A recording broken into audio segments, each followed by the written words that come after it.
నమస్తే, నేను మీ రాపుల్ Bhaskar, high court advocate, Hyderabad. చాలా మంది వాళ్ళ యొక్క ఈ మధ్య కాలంలో సివిల్ దావాలు వేసేటటువంటి వాళ్ళ యొక్క సంఖ్య బాగా పెరిగిపోయింది.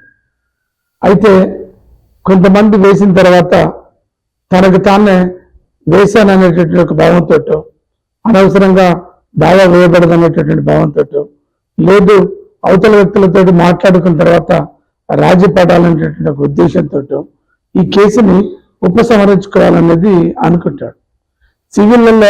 సివిల్ కేసులలో, సివిల్ కోర్టులలో దావాలు వేయబడినటువంటి వాది అంటే ప్లెయింటిఫ్ అనేటటువంటి పేరుతోటి, పిటిషనర్ అనే పేరుతోటి వాళ్ళని పిలుస్తారు.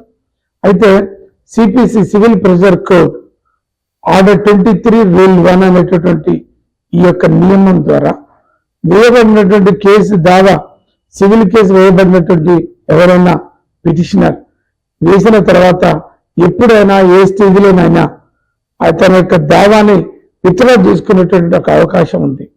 ఎవరు అతన్ని ఆపేటటువంటి అధికారం లేదు.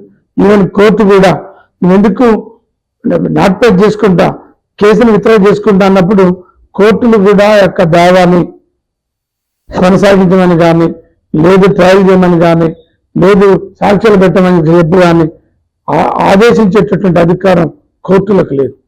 ఆర్డర్ 23 రూల్ 1 ప్రకారంగా ఖచ్చితంగా దావాలు వేయబడినటువంటి వ్యక్తులు తమ యొక్క స్వీయ ఆలోచన మేరకు రాజీపడదలుచుకున్నప్పుడు, లేదా స్వీయ ఆలోచన మేరకు విత్డ్రా చేసుకోదలుచుకున్నప్పుడు వాటిని విత్డ్రా చేసుకోవచ్చు.